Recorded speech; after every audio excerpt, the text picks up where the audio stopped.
Hello and welcome to Mike's Garage. As usual, I normally start off with, if you haven't subscribed, please do. And when you do, please tap on your notification bell. It's up on the right-hand side there. And if you do, then you'll be notified every time we post a new video.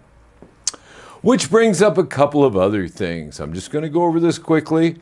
I know that the economy's upside down and there's a whole lot of reasons for a lot of things. We do make a few bucks off the YouTube channel, which pays for us to do it. And we don't get credit for it unless you listen to most of a video, if not the whole thing, and watch the ads. We get credit for those. So, I don't ask for much, but I'd appreciate it if you would do that. Okay, enough of that, enough whining, let's get on to something else.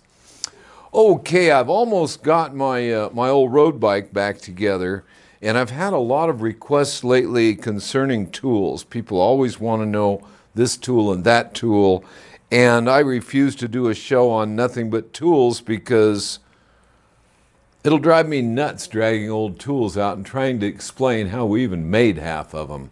But this is one that was very common years ago. I can't take credit for this. I'd like to. I just always thought it was a great idea. And what it's for running your motorcycle with the outer primary cover off and still supporting the starter shaft. You have to support that shaft. In other words, if we're checking to see if the starter is functioning well, if we want to watch this little arm move or we want to watch that clutch function, we want to know the solenoid's operating, with this on there we can do that. So this is basically, all it is it's part of an old outer primary cover that met with a rather sad ending and was hanging around the shop. Of course, it hung around the shop. I wanted to make this tool. That's why it didn't get thrown in the trash. So, as it's quite obvious to see, you cut it along this edge, and then I'm sure, knowing me, I dressed it a little smoother on the bandsaw. That's it. 2 screw holes to hold it in place, and there's the original bearing that holds the jack shaft. Because if that thing's wobbling, the starter is not going to work properly, and you're going to risk hurting it.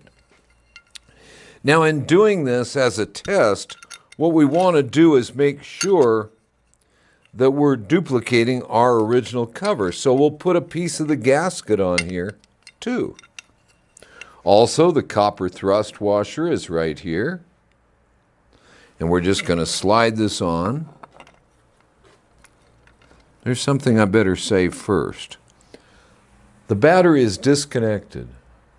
This thing is very dangerous. When the battery is hooked up, the solenoid still has electricity, and if you start moving things around, you've created a wonderful situation to get a finger or two removed. So be very, very careful.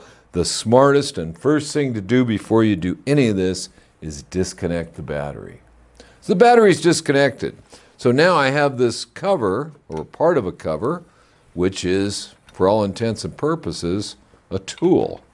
And this tool is going to support the starter shaft drive. I know it's not going to be easy to find a beat-up primary, but they do end up in the trash. Okay, now that we have that on there, and that's good that you're showing it like that, Mike, thank you. I might add this bike also has a Rivera Pro clutch in it and a few other little goodies. Now, I'm going to put the bolt on that holds this negative cable. Now, I'm not going to turn my ignition switch on because I don't want to start the motor. All I want to hear is the starter crank it over. Well, I don't have to turn my ignition on to do that because my starter button is wired directly to the battery. One wire to the battery and one to the solenoid. I do not have the original relay or the original starter button. Okay, battery is now hooked up, good and solid. The cover is on.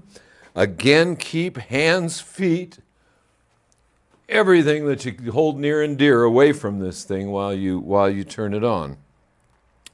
Now, I also want to mention, if you're going to run it like this for any time at all, you want to put a cover over this oil spout right here, which is where the primary chain is oiled from.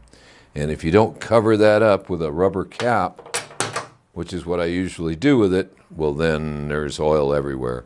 So what I'm going to do now, all I want to do is know if my starter is functioning. And the answer to that is, yes it is. And that's all there is to that. That's all I did that for. Now before I remove that cover, again, I'm going to take the battery cable loose.